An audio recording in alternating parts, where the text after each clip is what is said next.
Hello friends, आज हम सीखने वाले हैं 5S के बारे में। तो 5S क्या होता है? तो 5S 5 अलग अलग रूल्स है जो कि इंडस्ट्रीज में बहुत ही अच्छे से इम्प्लीमेंट किए जाते हैं और जिसकी वजह से एम्प्लॉय का एफिशिएंसी बढ़ता है और साथ में उसका सेफ्टी भी बढ़ता है। तो ये 5S जो वर्ड्स है वो जो कि जापानीज़ वर्ड्स है जिसको हमने इंग्लिश में कन्वर्ट किया हुआ है।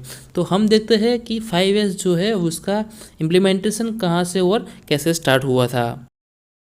5S वर्ड्स जो है वो 1970s में टोयोटा मोटर कंपनी में इम्प्लीमेंट किए गए थे। हालांकि स्टार्टिंग में उसका बहुत लोगों ने विरोध किया था लेकिन उसको बाद में एक्सेप्ट किया था, जिसकी वजह से कंपनी का काफ़ी तरह से एफिशिएंसी इम्प्रूव हुआ था और साथ में उसका सेफ्टी भी काफ़ी इम्प्रूव हुआ था। यहाँ पर आप देख सकते हैं कि 5S इम्प्लीमेंट करने से पहले का सिचुएशन कैसा रहता है और उसको 5S को इम्प्लीमेंट करने के बाद आप देख सकते हैं कि उसका सिचुएशन कैसा है। यहाँ पर आप देख सकते हैं कि अब 5S इम्प्लीमेंट करने के बाद हर एक चीज़ को काफ़ी इजीली एक्सेस कर सकते हैं, जिसकी वजह से आपका काम भी इम्प्रूव होता है और साथ में सेफ्टी भी इम्प्रूव होता है।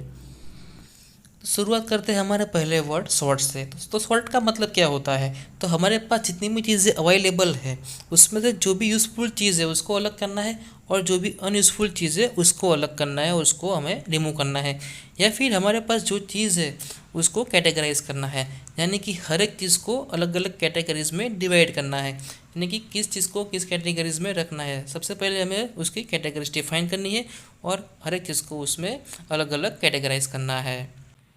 दूसरा टर्म से सेट इन ऑर्डर, यानी कि हमारा दूसरा एस होता है सेट इन ऑर्डर।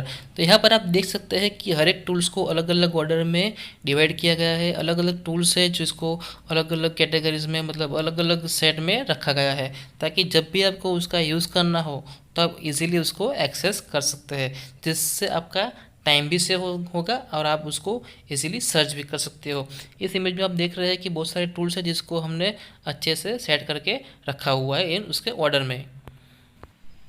तीसरा एस है साइंस है। तो साइंस का मतलब होता है क्लीन रखना। तो हमारा जो वर्क प्लेस है, जो इंडस्ट्रीज़ का फ्लोर एरिया है, उसको हमें अच्छे से क्लीन रखना है और उसको मेंटेन रखना है।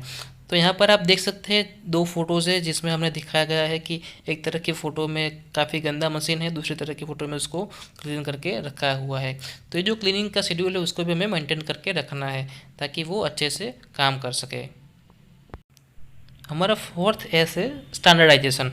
तो स्टैंडर्डाइजेशन का मतलब होता है कि हमने जो भी चीज़ डिफ़ाइन की है उसको स्टैंडर्डाइज करना, यानी कि हमारे जो भी काम की फाइल्स है उसको हमने किस कैटेगरीज में रखा है तो उसको हमें स्टैंडर्डाइज करना है कि इस तरह की जितनी भी फाइल्स है उसको हमें इसी रैक में रखना है। यहाँ पर आप इमेज में देख सकते हैं कि 4 अलग अलग तरह की रैक दिखाई गई है जिसमें फाइल्स को रखने के लिए उसकी कैटेगराइज मेंशन की गई हुई है।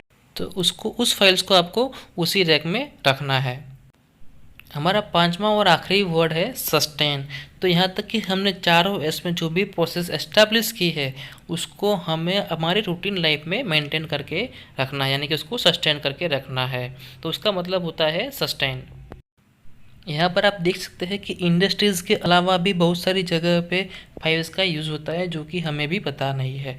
तो ज़्यादातर 5S का यूज़ महिलाएं अपने घर में बहुत ही करती है, जो कि उनको भी पता नहीं है कि ऐसे भी कुछ रूल्स होते हैं। यहाँ पर आप इमेज में देख सकते हैं कि हर चीज़ को कैसे प्रॉपरली सेट करके रखा गया है।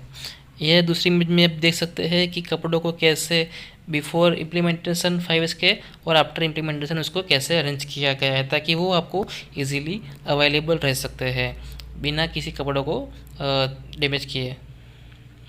इस इमेज में आप देख सकते हैं कि पहले की स्थिति कैसी थी और उसके बाद उसको कैसे अरेंज करने के बाद वो कैसे अच्छे से दिखता है, कैसे वो मेंटेन रखता है और आपको इजीली हर एक चीज़ कैसे अवेलेबल रहती है।